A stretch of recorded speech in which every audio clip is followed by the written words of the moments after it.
Man saved a drowning bear cub, but what the mother bear did next left everyone speechless. The cold was coming on fast. Elias Stone could feel it in his bones, the way his left knee ached when he climbed the cabin steps, the way the morning frost lingered longer on the cabin roof. Montana winters didn't creep in, they ambushed. One day the forest would be alive with autumn's fire, and the next, a white silence would descend, transforming everything. Elias stood on his porch, coffee mug steaming in his weathered hands. At 73, his body remained remarkably strong, muscles still defined beneath his flannel shirt. His silver-white hair and beard caught the early morning light, giving him the appearance of some ancient forest guardian rather than a man. Deep lines etched his face, each one a story from decades spent facing wildfires, winter storms, and the profound solitude he had chosen. The cabin sat nestled against the edge of a vast wilderness, overlooking a valley where a glacier-fed river cut through like a silver ribbon. This had been his home for nearly 30 years now, ever since he'd walked away from his career as a wildfire fighter. The isolation suited him. Out here, he answered to no one but himself and the changing seasons. His gaze drifted toward the tree-line. Something moved there, a flash of dark fur, then gone. Probably a deer. The wildlife had grown accustomed to his presence over the decades, no longer startling at his scent or footsteps. He took another sip of coffee, the bitter warmth spreading through his chest. The memory came unbidden, as it often did in these quiet moments. Elias was 9 years old again, trailing behind his father through these same woods.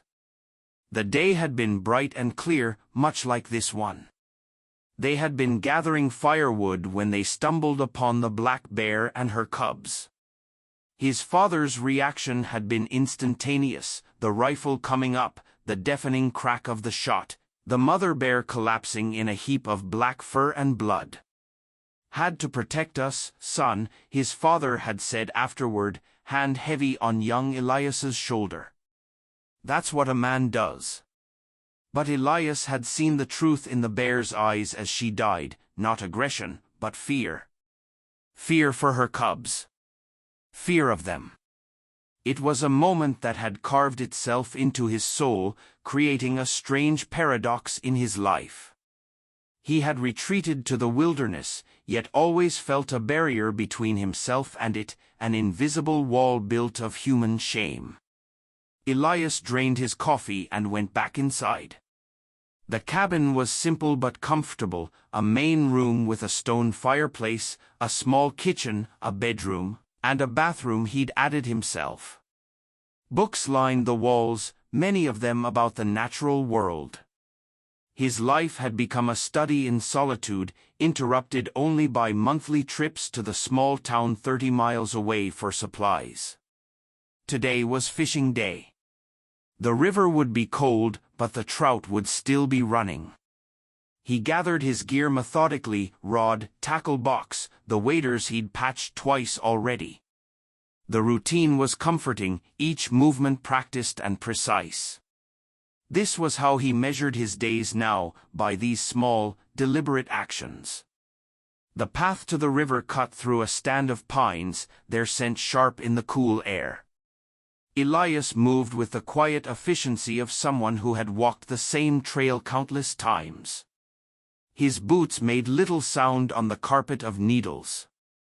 At the riverbank, he paused to survey the water, fast-moving, clear as glass over the stones, deepening to green pools where the trout would be hiding. He waded in carefully, the cold water immediately pressing against his legs even through the waders. The familiar discomfort was almost welcome. Elias cast his line with the grace of decades of practice, the fly landing precisely where he intended. Then he waited, still as the rocks around him, part of the river's flow. An hour passed. 3 trout lay wrapped in his creel, enough for dinner and breakfast tomorrow. The sun had climbed higher, warming his shoulders through his jacket. It was in this moment of quiet satisfaction that he heard a faint, desperate cry from upstream. Elias froze, listening. The sound came again, barely audible over the rush of the water. Without conscious thought, he was moving, splashing awkwardly through the shallows toward the bank, abandoning his fishing gear. Once on solid ground, he broke into a run, his old knees protesting but holding. Around the bend in the river, the scene became clear. A black bear cub, no more than a few months old, was caught in the current, small paws flailing frantically against the water's pull. It was being swept toward a section of rapids that would surely drown it. Elias didn't hesitate. Something deeper than thought drove him forward into the icy water. The cold shocked his system, but he pushed through it, powerful strokes carrying him toward the struggling cub. The current was stronger than he'd anticipated, tugging at his clothes, trying to pull him under. "Hold on," he found himself saying, though the cub couldn't possibly understand. "Hold on, little one." He reached the cub just as it was being pulled toward the rapids. Its fur was soaked, eyes wide with terror.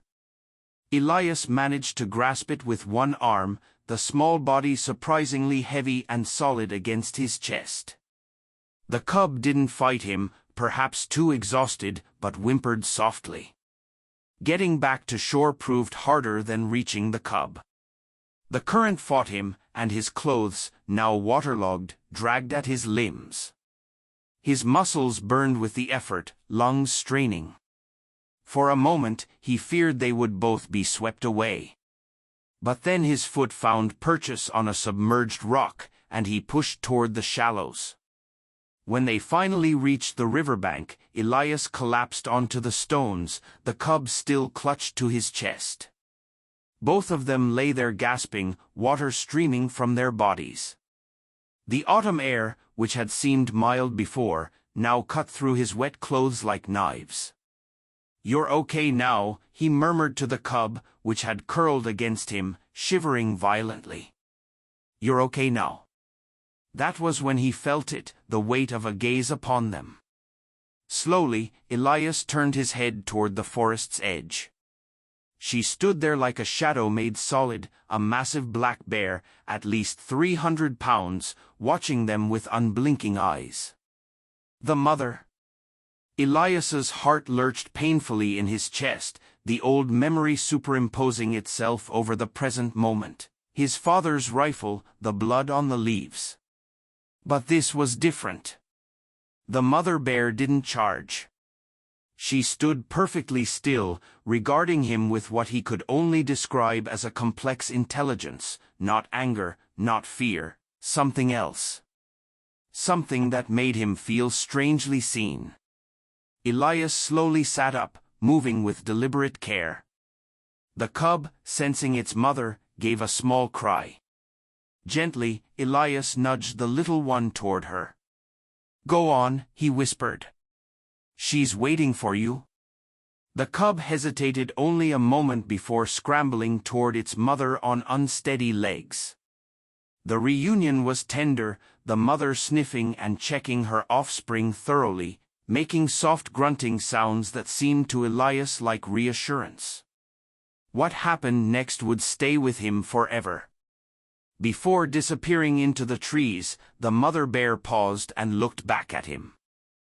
Their eyes met across the distance, hers deep and knowing, his wide with wonder. Then she turned, cub following close behind, and melted into the forest. Elias remained on the riverbank long after they'd gone, shivering, but unwilling to break the spell of the moment. Something had shifted within him, some ancient knot beginning to loosen. That night, as he lay in bed, the dream came. It was the old nightmare, his father's rifle, the bear falling. But this time, instead of the terrible death cry that usually woke him in a cold sweat, the bear in his dream simply bowed its head, turned, and walked quietly into the trees.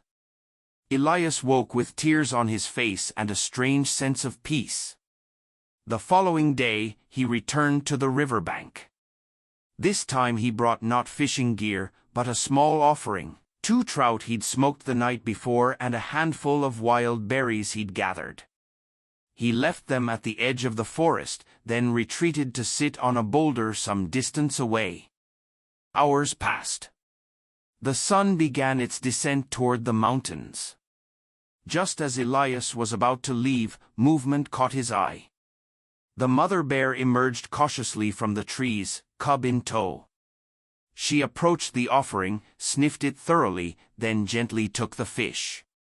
The cub grabbed at the berries, stuffing them into its mouth with evident delight. Before they left, the mother looked toward Elias. He remained still, hardly breathing. There was no fear in her gaze, only a calm acknowledgement of his presence. Then they were gone again, swallowed by the forest. This became a ritual. Every few days, Elias would leave something near the trees, fish, berries, occasionally honey from his rare trips to town. Bear tracks began to appear regularly, large prints for the mother, tiny ones for the cub. Sometimes he would glimpse them watching him from the shadows.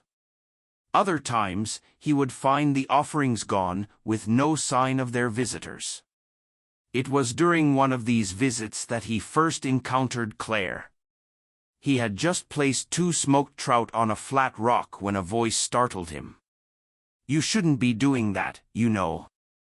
Elias turned to find a woman in a Forest Service uniform standing a few yards away. She was perhaps in her mid-40s, with short brown hair tucked under a ranger's hat and a practical, no-nonsense expression. "Didn't hear you coming," Elias said, straightening up. "That's because I know how to move in these woods." She gestured toward the fish. "Feeding wildlife is against regulations, especially bears." "I'm not feeding them," Elias replied, his voice gruff. "Just leaving something so they don't have to go hungry." Claire's eyebrow arched. "That's the definition of feeding, Mr. Stone." "You know who I am?" "Everyone knows who you are. The hermit firefighter who lives up by Glacier Creek." She took a step closer, her expression softening slightly. "Look, I understand the impulse. But bears that get habituated to human food become dangerous to themselves and to people. When that happens, we have to eliminate them." The word eliminate sent a chill through Elias that had nothing to do with the autumn air. "These bears aren't a threat." "Not yet," Claire countered, "but the moment they start associating humans with food, the clock starts ticking." She studied him for a moment, then sighed. "Just be careful. I'd hate to have to come back here with a different purpose." After she left, Elias stood for a long time looking at the fish he'd brought. Claire was right. He knew she was. And yet, he couldn't bring himself to take the offering away. Something had begun between him and these bears, something that felt like healing. "I'm not feeding them," he said again to the empty forest. "I just don't want them to starve." The weeks passed, autumn deepening toward winter. The first snow fell early that year, light flurries that dusted the pines and melted by midday. Elias continued his visits to the riverbank, though less frequently now as the weather turned. The bears still came, their coats growing thicker in preparation for the long cold. Then came the day of the first heavy snowfall. 6 inches fell overnight, transforming the forest into a silent white cathedral. Elias had planned to stay in, but something drew him out, a restlessness he couldn't name.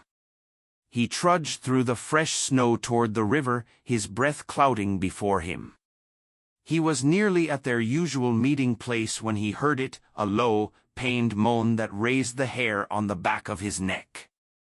Elias quickened his pace, rounding a stand of pines to find a scene that stopped him cold. The mother bear lay half buried in snow, one leg caught in the metal jaws of a trap. Blood had soaked the snow around her, bright crimson against white. The cub paced nearby, making distressed sounds. When it saw Elias, it backed away, confused and frightened. "Oh God!" Elias breathed. Trapping was illegal in this protected area. Some poacher must have set it, hoping for valuable fur or body parts. The bear's eyes found his, and in them he saw something that broke his heart: recognition. And beyond that, a terrible resignation. She had fought the trap, that much was clear from the churned-up snow, but now lay exhausted, her strength ebbing with her blood. Elias approached slowly, speaking in a low, steady voice. "Easy now. I'm going to help you. Just stay easy."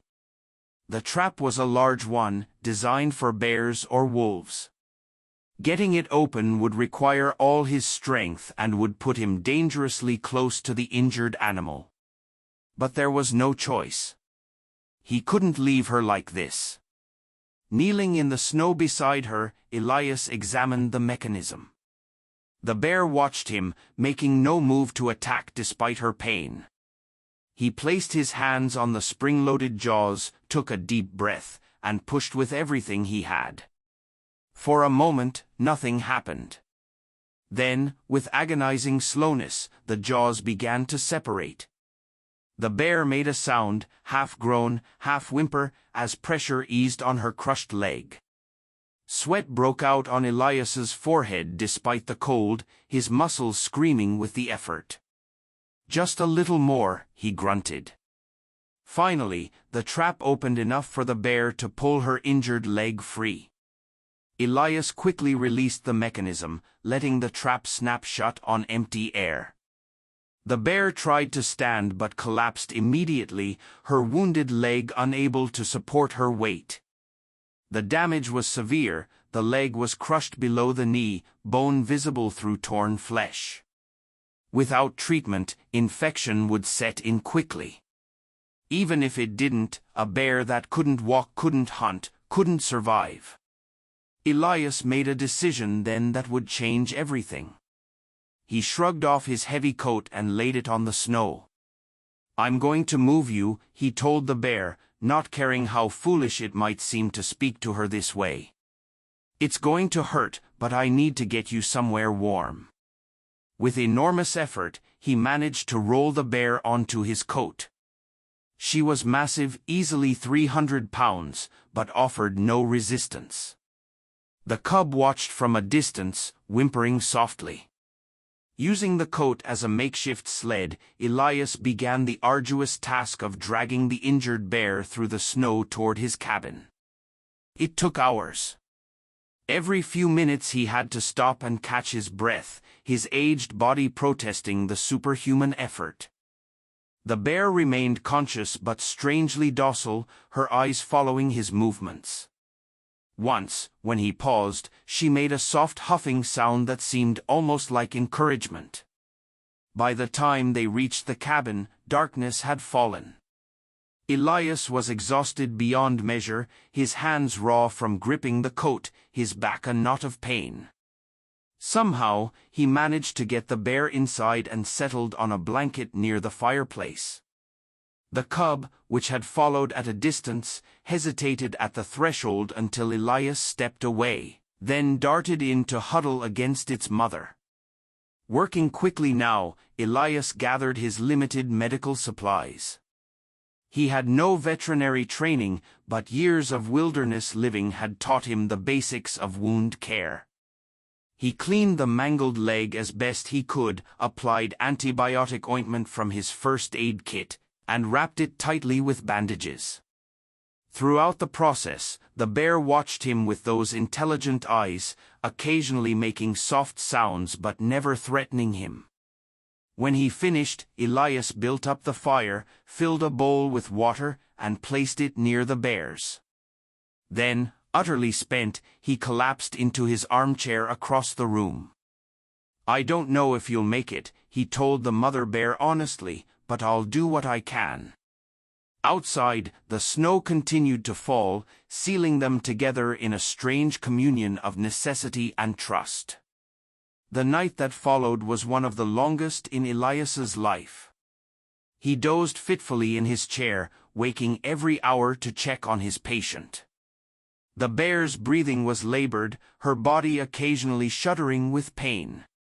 The cub remained pressed against her side, watchful and afraid. Sometime in the deepest part of the night, Elias realized he was cold, bone-chillingly cold. The fire had died down to embers, and without his coat, still wet and bloody from the journey, he had begun to shiver uncontrollably. Making a decision that went against every instinct of self-preservation, he moved from his chair to the floor beside the bear's. Carefully, he positioned himself against the mother bear's uninjured side. Her fur was thick and surprisingly soft, radiating animal heat. The cub startled at his approach but settled when its mother made no objection. Soon, the three of them lay together in the dim firelight, man, mother, and child, sharing warmth against the bitter night. "We'll get through this," Elias murmured, one hand resting lightly on the bear's massive shoulder.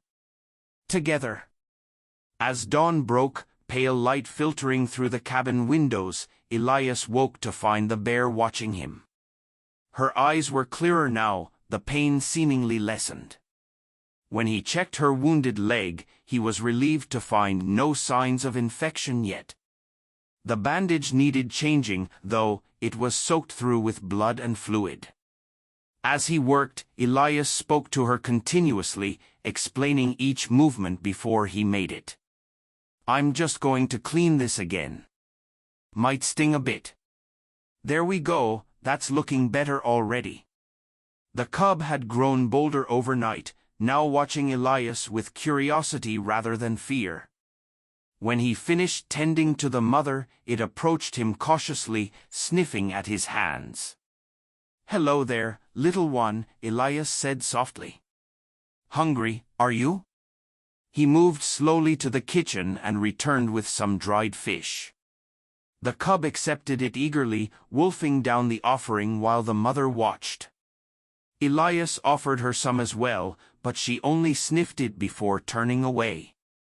"You need to eat to keep up your strength," he told her, but didn't force the issue. The day passed in this strange new routine. Elias tended the fire, changed bandages, offered food and water. By evening, he could see that while the mother bear's wound wasn't immediately life-threatening, her ability to walk, to hunt, to survive in the wild was severely compromised. The trap had done too much damage. Recovery, if it came at all, would be long and uncertain. As if sensing his thoughts, the bear made a soft sound and nudged her cub toward him. The little one hesitated, looking back at its mother with what seemed like confusion. She nudged it again, more firmly this time. Understanding dawned slowly for Elias. "You can't mean," he began. But the look in the bear's eyes stopped him. There was a clarity there. A decision made. That night, the mother bear's breathing grew more labored. Elias stayed beside her, one hand resting on her broad head. The cub had finally fallen asleep, curled against Elias's side rather than its mother's, a small but significant shift. "I'll take care of him," Elias promised in a whisper. "You have my word?" Just before midnight, the bear exhaled deeply and did not inhale again. Her massive body relaxed all at once, the pain finally released. Elias sat with her for a long time afterward, tears tracking silently down his weathered face. The cub slept on, unaware that its world had changed forever. In the cold light of morning, Elias faced the reality of his situation. He had a bear cub, a wild animal, dependent on him now. Common sense said he should contact the Forest Service, let them take the cub to a wildlife rehabilitation center. But when the little one woke and looked at him with those trusting eyes, Elias knew he couldn't do it. "Looks like it's just you and me now, little bear," he said, the name coming naturally to his lips. He buried the mother bear that day, digging through the frozen ground at the edge of the clearing where his cabin stood. It was exhausting work but necessary, both as a sign of respect and to prevent predators from being drawn too close. When the grave was filled, Elias placed a large flat stone at its head. "Thank you for your trust," he said simply, standing bareheaded in the cold. Inside, little bear waited, confused by his mother's absence but seemingly content in Elias's company. The cabin, which had known only solitude for decades, now echoed with the sounds of life, the cub's soft huffs and grunts, the scrape of claws on the wooden floor, the occasional crash as curiosity led to mishap. Elias quickly discovered that raising a bear cub was not unlike caring for a toddler with supernatural strength. Little Bear was into everything, investigating cupboards, climbing furniture, chewing on anything that seemed remotely interesting. Elias found himself child-proofing the cabin, moving dangerous items to high shelves and securing cabinets with makeshift latches. Their days fell into a routine. Mornings began with feeding, fish for Little Bear, coffee for Elias. Then came playtime, which often involved the cub wrestling with blankets or chasing pine cones. Elias would roll across the floor. Afternoons were for naps, the cub curled up beside the fireplace, Elias in his chair with a book. Evenings brought another meal, more play, and finally sleep, with Little Bear now claiming a permanent spot at the foot of Elias's bed. The first time the cub made him truly laugh was about 2 weeks after its mother's death. Elias had been cooking fish, the rich aroma filling the cabin. Little Bear, overcome with impatience, had attempted to climb the stove to reach the pan. Finding it hot, he let out a startled yelp and fell backward, landing with a thump on his well-padded rear. The look of indignation on the cub's face had been so human, so comically affronted, that Elias had burst into laughter, a rusty sound he barely recognized as his own. It was the first time he had laughed aloud in years. As winter deepened, snow piling high around the cabin, Elias found himself talking more than he had in decades. He talked to Little Bear about everything, the weather, his books, memories from his firefighting days. The cub would watch him with those intelligent eyes, head tilted as if truly listening. "Your mother was very brave," he told Little Bear one evening as they sat before the fire, "and very wise. She knew I would take care of you." The cub huffed softly and pressed closer to Elias's leg. These moments of connection, small, wordless, profound, began to heal something in the old man that had been broken for a very long time. But even as he grew to love the cub, Elias knew their time together was limited. Little Bear was growing rapidly, already twice the size he had been when his mother died. By spring, he would be too large for the cabin, his wild nature calling him back to the forest where he belonged. The knowledge brought a familiar ache to Elias's heart, the pain of impending loss. But this time it was tempered with something else, the understanding that this was right and necessary.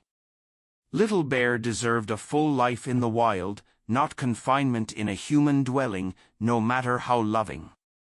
So Elias began preparing, both practically and emotionally. He started taking the cub on longer excursions outside, teaching him to find food in the winter landscape, how to dig through snow to find hibernating rodents, how to break ice to reach water. He showed him which trees had edible bark, which berry bushes would bear fruit come spring. Little Bear proved an apt pupil, his instincts strong despite his young age. Still, there were comical moments, like when he attempted to catch a snowshoe hare, only to faceplant in a snowdrift as the hare darted away, or when he discovered his reflection in a frozen puddle and spent 10 minutes trying to engage the other bear in play. These moments were precious to Elias, each one stored carefully in memory against the day they would part ways. Winter slowly loosened its grip on the mountains. The snow began to recede, revealing patches of earth beneath. The first green shoots appeared, skunk cabbage pushing through the mud, wild onions unfurling their slender leaves. The forest was awakening, and with it, Little Bear's restlessness grew. Elias noticed the change, the way the cub would stand at the window for hours, watching the trees. How he would wander farther during their outdoor excursions, sniffing the warming air with increasing interest. The wild was calling to him, as it should. The day Elias had both dreaded and prepared for arrived with the first truly warm day of spring. Little Bear, now the size of a large dog and growing daily, was particularly agitated, pacing the cabin and scratching at the door. "I know," Elias said, his voice steady despite the tightness in his chest. "It's time." He packed a small bag with dried fish and the early berries he had gathered. Then he opened the door and let Little Bear bound outside into the sunshine.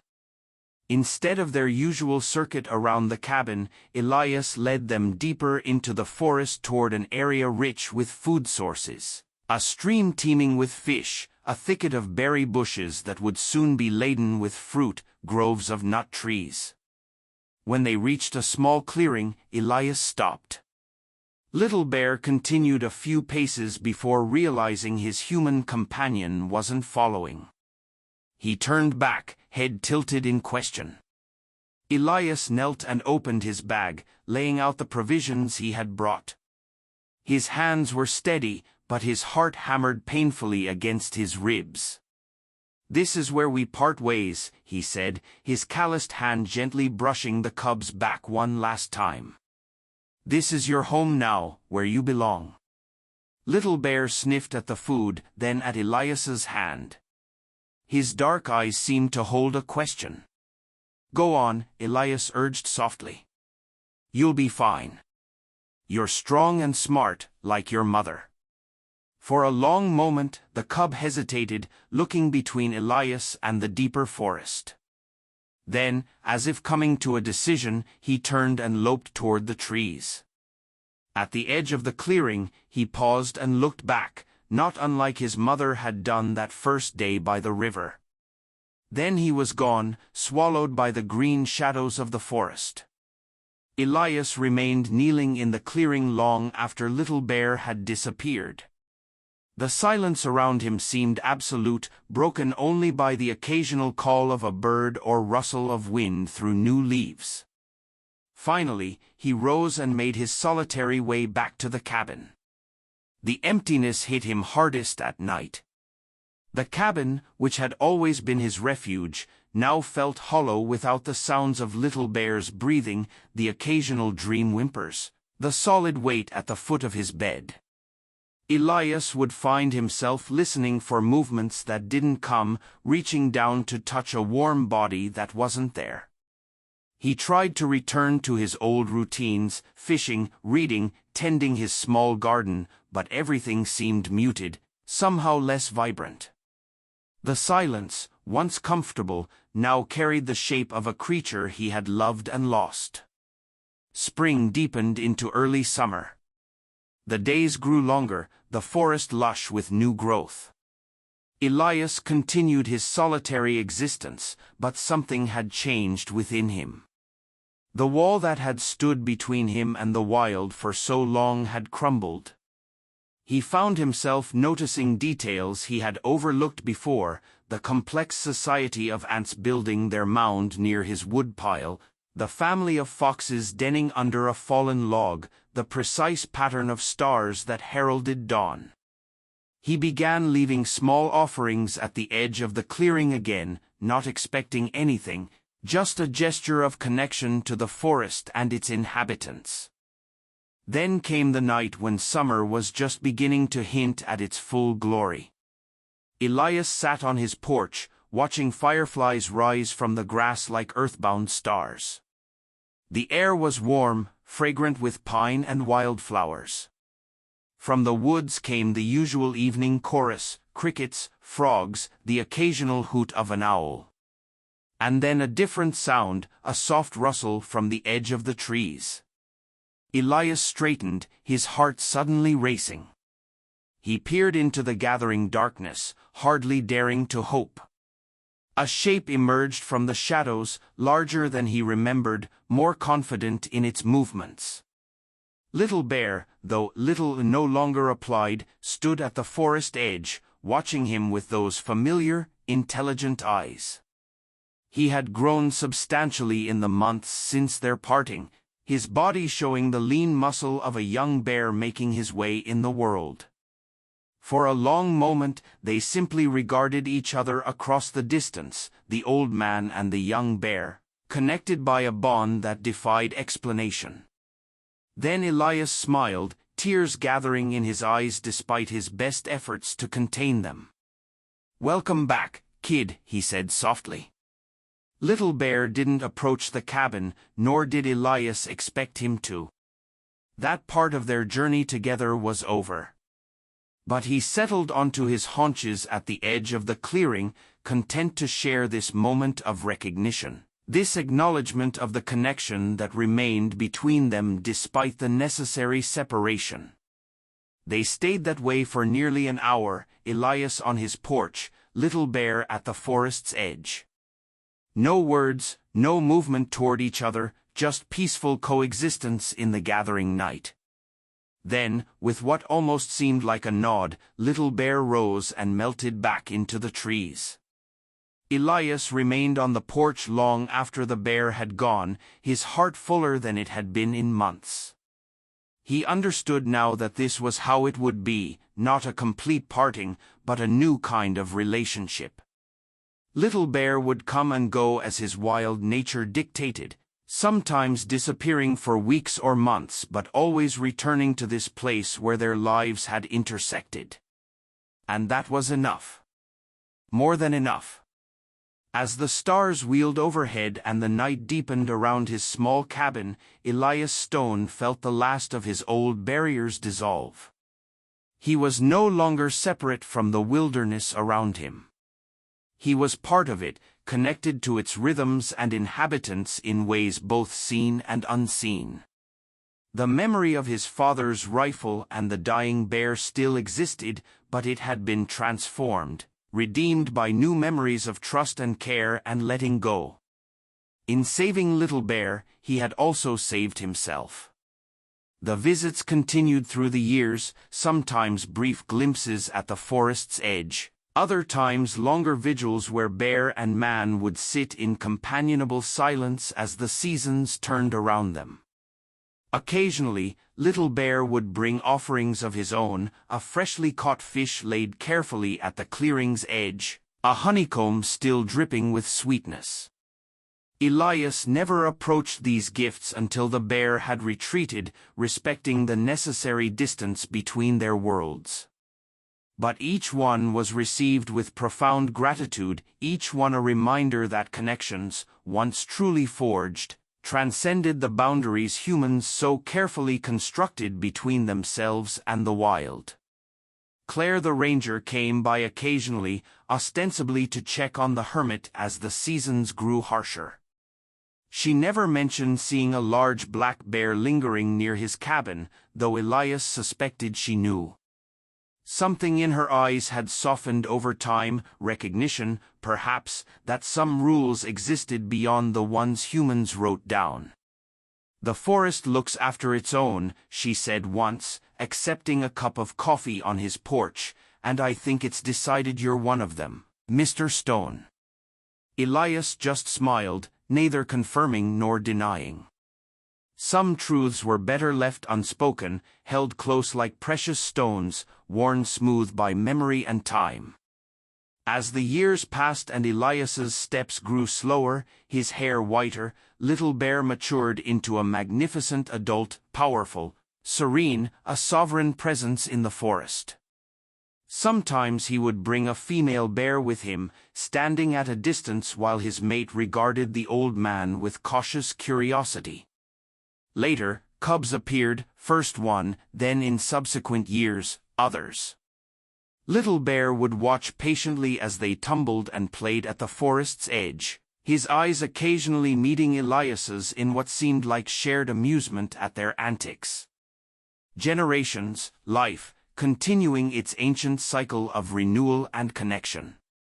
On a crisp autumn evening, much like the one when they first met, Elias sat on his porch, wrapped in a blanket against the growing chill. His health had been failing that year, his strong body finally yielding to time's inevitable progression.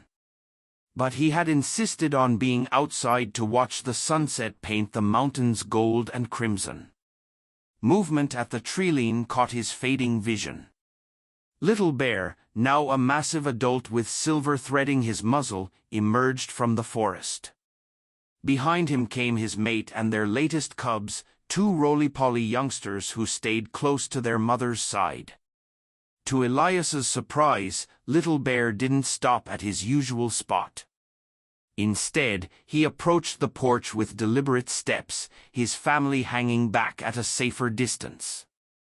When he reached the bottom step, he stopped and raised his head, meeting Elias's gaze directly. The old man and the bear regarded each other in silence, two beings who had shared a journey neither could have imagined. In Little Bear's eyes, Elias saw recognition, intelligence, and something that, in a human, he would have called love. "Hello, old friend," Elias said softly, his voice thin but warm. Little Bear made a soft huffing sound. Then, in a gesture that brought tears to Elias's eyes, the bear raised himself up and placed one massive paw gently on the porch step, not climbing up, but reaching out, bridging the gap between their worlds one last time. Elias extended his weathered hand, stopping just short of touching the bear's fur. They remained that way for a heartbeat, connected by memory and trust, in the invisible threads that bind all living things. Then Little Bear lowered his paw, gave one final look at the old man, and turned back toward his waiting family. Together, the bears disappeared into the deepening shadows of the forest that was their shared home. Elias watched until long after they had gone, until the stars emerged in the darkening sky. His heart was full, not with sadness, but with a profound sense of completion. The circle that had begun all those years ago by a rushing river had closed, bringing him, finally, fully, home. In the wild forest of Montana, where winter would soon descend with biting cold and deep darkness, an old man smiled into the gathering night, at peace with the wilderness within and without.